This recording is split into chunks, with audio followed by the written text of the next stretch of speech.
Hello, everybody. Welcome to the November 16th Cluster Ops SIG meeting. We have one more before KubeCon. So Robert has asked some time in this meeting as our primary agenda topic to discuss and get input on the cluster API work that he's been doing. So with that preface, let's roll it. Let's go ahead and roll. Great, thanks, Rob. So I'm going to do a couple of slides to sort of give background and then do a quick demo. So the cluster API, what we started looking at from our perspective at Google is that the state of the world for cluster management has turned into a lot of fragmentation over the last couple of years. We started off where most people were using KubeUp, and then a lot of people decided that they didn't like KubeUp and started rewriting their own solution. So we've got sort of a wide variety of things, COPS, from open source like COPS or Kubo or KubeSpray to commercial entities like Tectonic or GKE. There's just been sort of a flourishing of different options here. Along with that came, each person chose their particular way they wanted to configure system components. We have a lack of consistency in things like admission controllers or how people have configured auth-in or auth-z. People implement upgrade in different ways. So you've got some people doing in-place upgrades, some people are doing delete then create upgrades, and even things like system components get upgraded in different orders. We've got a lack of consistency in terms of what version of etcd folks that are running, how it gets upgraded, whether we upgrade, especially HA configurations in different orders. And then things like machine management have also fragmented. GKE introduced a notion of node pools, which has been sort of widely copied. And there have even been some efforts to upstream the notion of node pools into the core Kubernetes APIs, which were rejected. And so as a result of that, we started looking at trying to sort of build those APIs outside of the core of Kubernetes. And we're calling it the cluster API. And we envision this as being a foundation for building higher level cluster management and sort of cluster ops tooling. So the cluster API is a declarative way to create, configure, and manage a cluster. It's declarative in the sense of Kubernetes, where we have you specify your desired state, and then we have reconcilers that look at the actual state of the world and make it match the desired state. Those reconcilers could run inside or outside of the cluster. This is a little bit different than normal Kubernetes reconcilers, which pretty much always run inside the cluster because we have interesting bootstrapping problems when you're talking about the lifecycle of the cluster itself. And then what we have is sort of an interface layer between this cluster API and different underlying cloud or bare metal providers, where we want to have higher level tools speak to cluster API, and then an intermediary controller interface that down to the underlying infrastructure, so that the higher level tools don't need to know anything about the underlying infrastructure. And then port existing tools that target underlying infrastructure that are built for Kubernetes to instead target the cluster API. And this is sort of what's been built for GKE, for COPS, for tests. There are a lot of systems that implicitly or explicitly define a cluster API, but there's no consistency across the community. And what we'd like to do is to standardize it. So wait, hold on. Oh, you're probably going to answer these questions. Let me hold I'll hold questions. Okay. So what we envision this looking like is you'd still have a multitude of deployment tools. People are going to have different ways that they like to deploy their cluster. If they really like Ansible or if they really like COPS, they can still use those. But when the cluster gets created, the cluster would come with an API where you have a consistent set of tools or automation, like the cluster autoscaler, node auto provisioner, cluster upgrade, cluster repair, that can run against any cluster that is conformant to the cluster API. And those tools can do things like add and remove nodes from the cluster, and upgrade the cluster, apply different upgrade strategies. Underneath the cluster API, you have the underlying cloud providers, and then sort of a glue layer in between, where you have controllers that reconcile the desired state that's expressed through the cluster API to the actual state of the world. And this will, there isn't going to be sort of one controller to rule them all. There can actually be multiple controllers running in a single cluster, multiple controllers written for different environments. So you could imagine a Terraform controller that works against Google Cloud, and also a sort of a customized Google Cloud controller that runs against Google Cloud as well. So some example features that we expect to come out of this, which is what I was hoping to discuss mostly with this group, is you can do things like specify policies for cluster upgrades.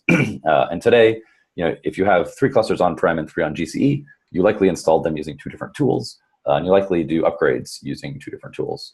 And what we'd like to do is to be able to write a single tool that knows how to upgrade all of your clusters regardless of where they live.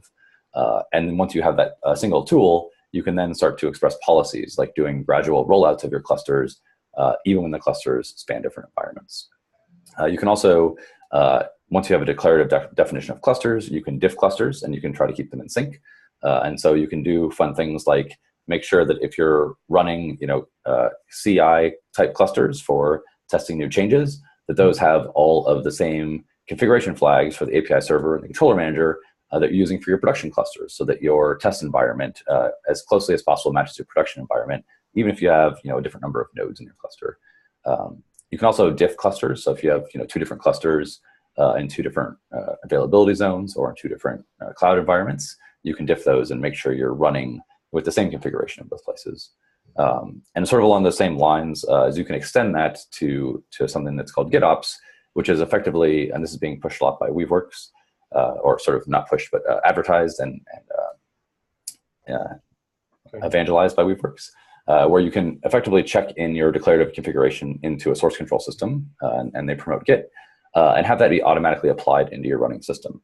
And so right now you can do this pretty well with Kubernetes for apps, where you can take your deployment files and you can take your daemon set files and you check those into Git, and then you can basically just kubectl apply whatever's in Git into your running clusters. And what we'd like to do is have that apply to the cluster itself as well. So if you want to change the size of your cluster, if you want to change configuration flags to your cluster, you can also check those into source control and automatically apply those to change your production environment as well. And that gives you change control tracking of what's running in production, and who changed it and when. It makes it easier to track down when things went wrong and how to fix them.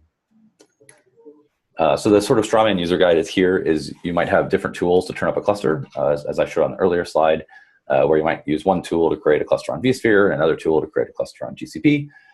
We imagine that the cluster YAML files here can largely be the same, modulo the cloud provider differences when you want to specify specific types of machines. But once you have the cluster up, the things you do after that don't rely on cloud-specific tools. So we built a client-side tool called MachineSet, which allows you to sort of get a grouping of machines, kind of like a node pool. And you can use that to scale, and that would work across both of these clusters using exactly the same client-side code and exactly the same commands. Or you could modify machines. And since machines are expressed using the Kubernetes API semantics, you can actually just use kubectl to do this. You don't have to have any custom tools. You can use all the tools that you're used to for modifying your apps to also modify your infrastructure underneath those apps.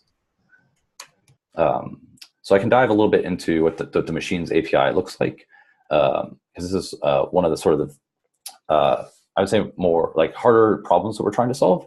It's also a problem that a number of people have tried to solve in the community as well. We had a cluster API working group meeting yesterday, where some folks have been working on a project they call node sets, where they have attempted to tackle a very similar problem and have come up with a different way to express declaratively what machines should look like in a cluster. And so we're hoping to collaborate with them and sort of fold them in to our standardization process here and come up with a definition that serves their purposes along with the goals that we've set up to serve as well. So a couple of tenets we're trying to follow in this API is that the API should be extra functionality on top of Kubernetes. It's not part of the core Kubernetes, and we shouldn't have to change any of the core types to make it work. And so that has a couple of ramifications you'll see in a minute. And then we'd also like to make a very clean separation between pieces that are specific to where you're running, to your environment, to your provider, versus those that are not.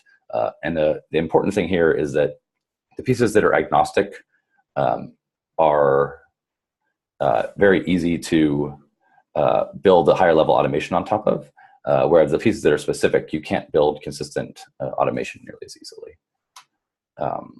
So our goals for what the machine API should do is we should be able to create a node, right? So you should be able to declaratively specify what a machine should look like, and then create a functional Kubernetes node as a result of that definition. You should be able to delete specific nodes. And this is something that's needed by the cluster autoscaler when it wants to scale down the size of your nodes. It figures out which node it thinks should be deleted and wants to delete that specific node, as opposed to the next one, which is I have a set of nodes, just pick one to randomly delete. And if you think about this as analogous to pods and replica sets, replica sets have this third bullet, which is you scale down by one. You don't pick a specific one to get rid of when you're scaling down, unless you're doing some fancy things with labels. Second, we'd like to be able to do individual OS updates on a per node basis. So you can pick specific nodes to be updated, and both for OS images and for Kubernetes versions. And both of those should be done in a declarative fashion. A little bit lower priority is being able to update the container runtime. So we'd like to be able to declaratively say we should be upgrading from Docker 112 to Docker 113 on this node and have that be enacted by the controller. And much lower priority, which is something we're thinking about, but we haven't really delved into too much or figured out what the API would look like, is to specify sort of arbitrary packages that you'd like to have on your machines. So things like what kernel version you want to have, whether you want to have SOCAT installed or OpenSSL or other sort of system libraries. We have heard that there are a lot of people, especially that are running on-prem or in more customized enterprise environments, that have very specific ways that they want to set up their base images. And so I think there is some demand for this, but I don't think we know enough about what the requirements are to design an API that we think will actually work for everyone. And finally, we'd like to be able to support auto-scaling. So one of the goals here is to rebase existing tools that work against cloud provider APIs directly on top of the cluster API. And one of those tools is auto-scaling. So we have an auto-scaler in the Kubernetes ecosystem that works on GCE. And I think it's also been ported to AWS and was at least at one time ported to Azure, although I think the support for Azure fell out of maintenance and was removed. But if we had the autoscaler pointed at the cluster API, then any environment where you implemented the cluster API would just sort of get autoscaling for free, which I think would be a really big win for the whole ecosystem. So what does this look like? Normally in Kubernetes, we have a type that includes sort of two top-level things. One is a spec and one is a status. So the spec is your desired state of the world, and the status is your current state of the world. And then the reconciler that backs that type is trying to make the status equal to spec.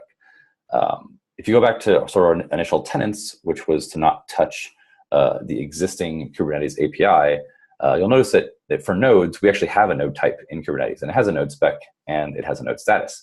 But the existing node type is really just a status, right? It reflects the current status of a node. It really has no declarative fields where you can ask the kubelet to change the state of that node itself. So what we've done is we've sort of taken a step up from there and created a concept called a machine. And a machine is basically the spec for a node. And so you can think of sort of a virtualized supertype, which is what's actually a node in Kubernetes, contains the spec, which is the new type we've created, and the status, which is the existing type that's in the core. And you put these two things together, and that is really what a node in Kubernetes is. It's the desired state of the node, which we're expressing through our type called a machine, and then the status of the node, which is what exists. So I guess this is what I was just explaining. In the future, if we refactor Kubernetes, and if we decide that the APIs for the cluster should be part of the core, which is still TBD, we could make a declarative node type in the future that actually had the spec and the status in the same object. And then I'm going to do a quick demo. So I ran the first command already, which was to create a cluster. You can see it here. It took about 2.5 minutes. Now I have a cluster. I'm running get nodes in a loop here. So you can see that I have 2 nodes in my cluster. I'm also running get machines. So one of the nice things about the way we're doing this is that, again, you can just use your existing Kubernetes tools to look at resources. So you can get machines. You can describe a single machine. Oops, I need to actually say what type it is. And you get the YAML out of that, which tells you that this machine is running 1.7. It should be running 1.7.4. Right? This is a declarative half. And if we look at get nodes, we see that in fact it is running version 1.7.4. The next thing we're going to do is scale. So this is what I was talking about before. Is we have a client-side tool that knows how to add new machines to your cluster. So we're going to say, I like this node that I've got. I want to have more of those. So I'm going to scale the number of machines. We'll redo our watch here. Scale the number of machines in my cluster where the type equals node up to 5. And so here before we just had the first 2, right? They've been around for half an hour. When we scale to 5, we get 4 new machines added. So this is expressing our intent that we would like new machines to be added to our cluster. Down here, I'm watching the instances in Google Compute Engine. And you can see as a result of adding the fact that I would like new machines to exist, we are provisioning new VMs in GCE. And then if we wait a minute or two, those will start to show up as nodes inside of our cluster. And you can scale up, down, to your heart's content. We'll let that show up, and then the last thing we're going to do is we can show how upgrades work. And so upgrades are fun because with upgrades, what we do is we just change in the machines what version we would like to be running on each machine. And then the controller underneath that actually goes and enacts that change for us and modifies the underlying infrastructure to give us nodes that are running at a different version. So while we're waiting for the nodes to pop up, and then I'll run the next command. If you guys have questions or there are things you want to know more about, we can do that now.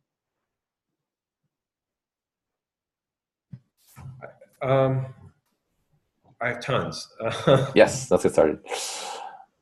So, I mean, you're issuing CLI commands. You had talked about it being YAML declarative. Is this actually then updating a YAML metadata of what the cluster spec is? Yeah, so this is getting machines, right? So if you get a single machine and you look at okay, because I mean, to a little bit of an extent, this feels sort of Terraform-like. Yes, it is sort of Terraform-ish. And one of the things that we've talked about is having a Terraform controller where you can express what you want your infrastructure to look like using Terraform, and then have something that effectively just runs Terraform apply in a loop to enact that. Okay. For example, for upgrading, if you want to do things like cordoning your node and draining the pods off it, and then doing the actual replace, and then waiting for it to come up before you uncordon it again, right? This provides a way, I think, that's easier than, or at least more native than Terraform to wrap all that kind of stuff together. Right. So, I mean, from a kubeadmin perspective, some of what we're describing are primitives that you would wrap to take those actions. Are you envisioning this as a standing service that you're interacting with via an API, or is this a Go binary that would exercise the existing APIs of different cloud providers and kube control? Yeah, so if you think about the layering with kubeadmin assumes infrastructure exists, right? It's built to be run on top of machines that have been provisioned. And this is the next layer we're trying to standardize on, which is provision machines, right? So this is, how can I declaratively say, create these machines for my cluster? We're actually, in our implementation, using kubeadmin init on the master and using kubeadmin join on the nodes to actually do the clustering part of this. So this is layered on top of kubeadmin to give sort of a more control over your cluster than you get with kubeadmin. So to do this, is the cluster API become a standing service that you're talking against, and then it supervises all the cluster building activities, and because it would have to provide a state machine to do that. So, I mean, the cluster API is a Kubernetes API, right? So in the same way that you have a deployment API or a daemon set API, you have a cluster, like this is the machines half, this is the machines API. There's another half, which is the control plane configuration half of the API as well. So is it an API extension to the Kubernetes API is what you're thinking? Yes. Right now it's implemented as CRDs, but it will be an API extension. So the cluster state data gets stored in etcd. It's basically a meta for the cluster. Yes. And since it's a meta for the cluster, there's some interesting questions around disaster recovery. And what happens if etcd gets corrupted? How do you recover from that? And that's one of the reasons we want to migrate from CRDs to API extensions, is we can put our cluster definition outside of the same etcd that's being used for the cluster itself. So if you create a job that causes etcd to you can have the API server still be hitting the API extension server that's hosting your machine definitions, that's reading from a different etcd that is not down, right? And that could be stored outside of the cluster as well, right? So I think this is where, in the beginning of the slides, I was saying, like, in general in Kubernetes, we run reconcilers inside the cluster that they're operating on. And since this reconciler is operating on the cluster itself, I think there are cases where people might want to run this reconciler outside of the cluster. Because what happens if you scale to 0, right? Then where is this thing running? That's what was getting me a little bit confused. So Now I see why you had the inside outside to reconcile. From the way you built up the slides, it wasn't clear to me if you were talking about a Kubernetes extension or an additional service. Just as feedback for the, it would have been clearer to me if it had been very distinctively set as an API extension to the cluster. Because some of what you were describing, like reconciling multiple clusters, is not something that you need. Your reconciler would have to be outside the cluster at that point. Yeah. Yeah. So I guess there are, I guess, two things I was trying to describe. One is how we define what a cluster looks like, and how we might implement that. And so we have an implementation right now that I'm showing you, which works on GCE, along with our proposed API for what a cluster should look like. And the other thing was, once you have that definition, what can you do with it, right? And I guess that's what I really wanted to discuss with cluster operators is, what are the common things that people do on their clusters? How bespoke are they? How much can we standardize on those tasks? And how can we make sure that the cluster API is supporting those tasks so that we can build common tools and common automation on top of the cluster API that actually achieves these common use cases? So one of the things that jumped out at me in your priorities list, and I have a couple of questions. Somebody else wants to jump in, just jump in or raise questions or throw it in chat, and I'll shut up. Because I have a tendency to ask enough questions to fill up all the air.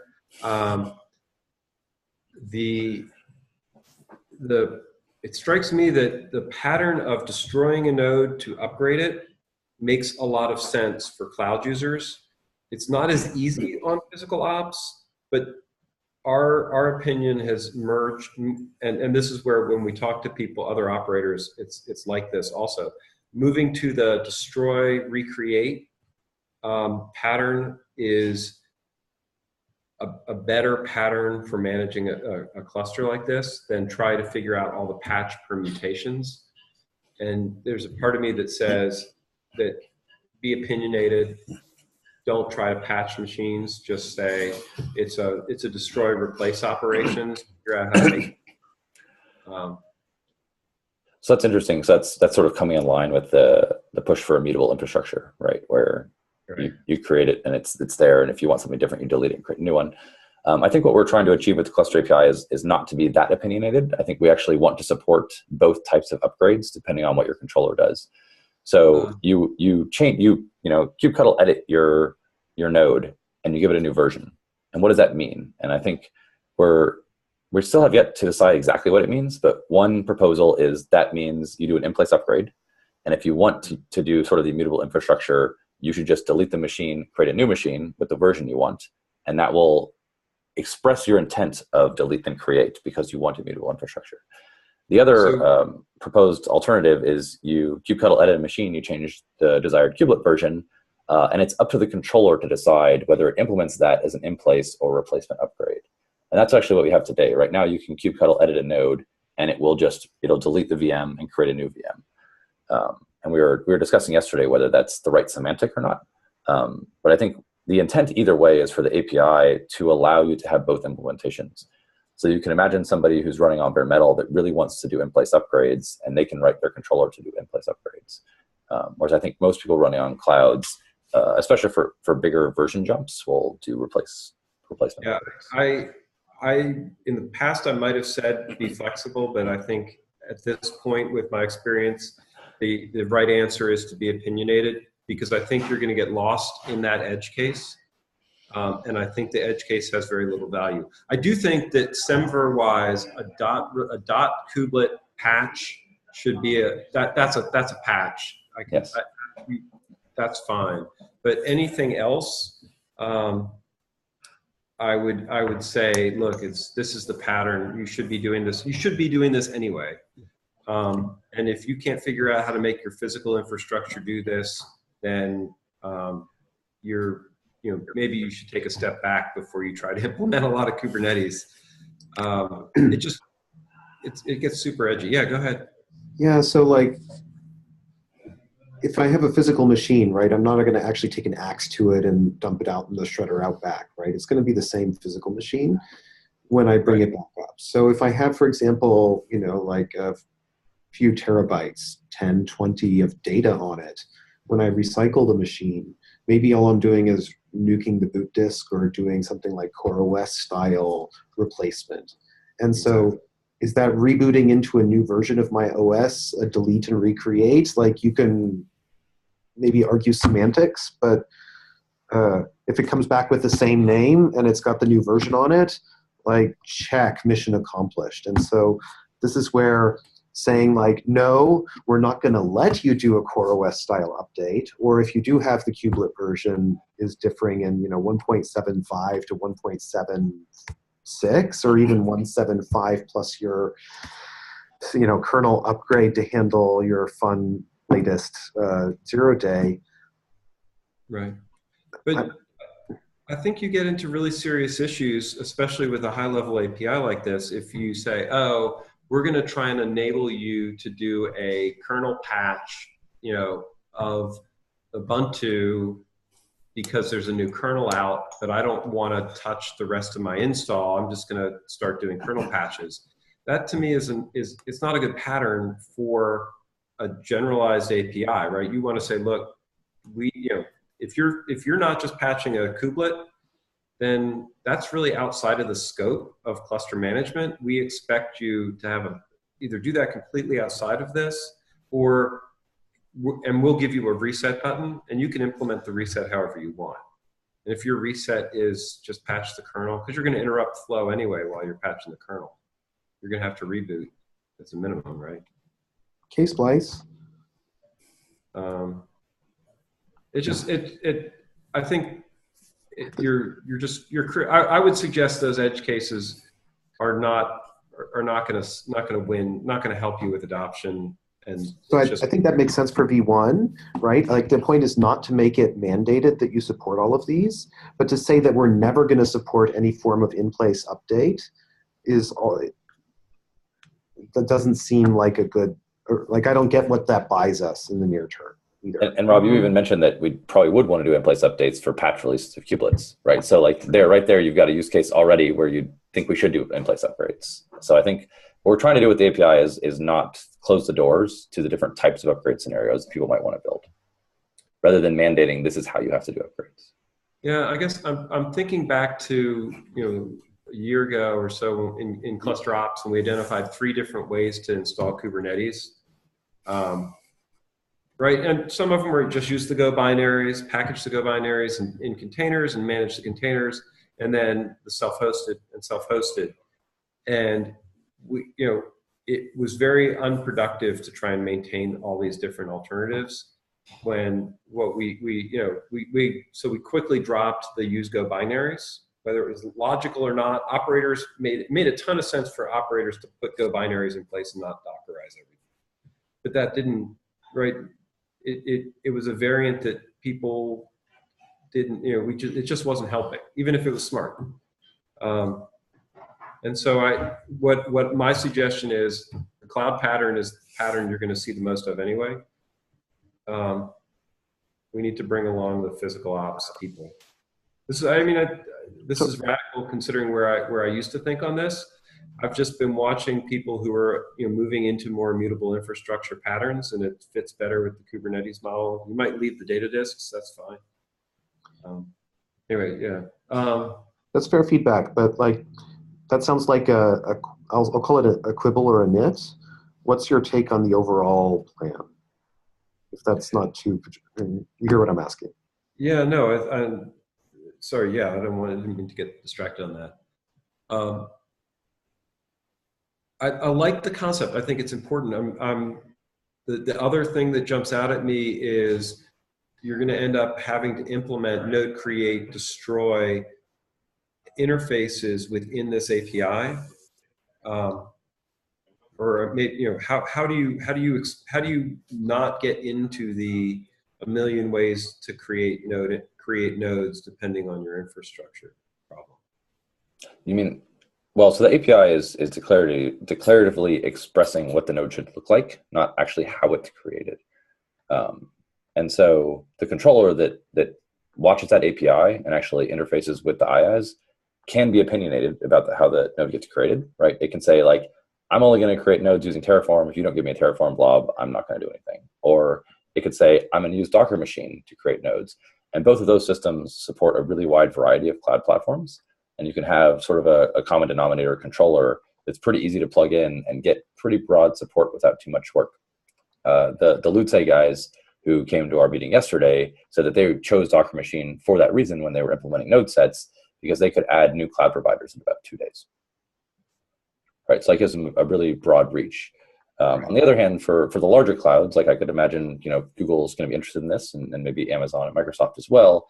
Like we might have more customized controllers that can eke a little bit more performance or features out of a mature cloud platform. Right? So you could install the Docker Machine controller and use that to provision Google nodes, or you can install the Google controller and use that to provision Google nodes. And from the API semantics, it looks exactly the same to you, but the underlying implementation might be significantly faster or better in some way. Right. So and from that perspective, you could actually use Terraform providers without using Terraform from that perspective.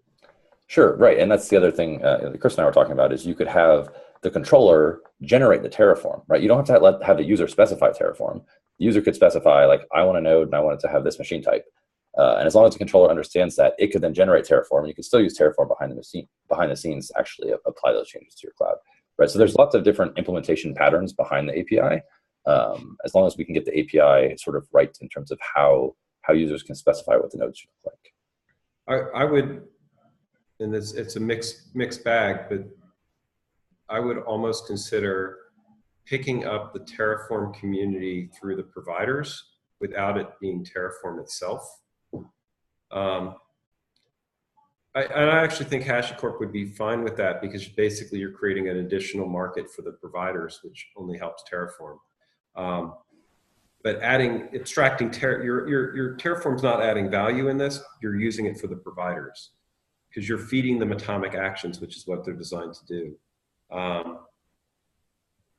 And basically that means that there'll be more gravity to supporting the providers because they're already doing it. So Amazon, Google, right, Microsoft, everybody's, even RackN has created Terraform providers for different types of infrastructure. If you can hone in on that, then that becomes the easy way to plug into this, and you sort of shortcut a whole bunch of angst. Yeah, we're starting to explore what that might look like. Chris gave a talk at HashiConf recently where she was doing something sort of along those lines, basically running a pod that ran the Terraform apply in a loop, and was talking about how we could extract some of the provider code out of that to build machine controllers.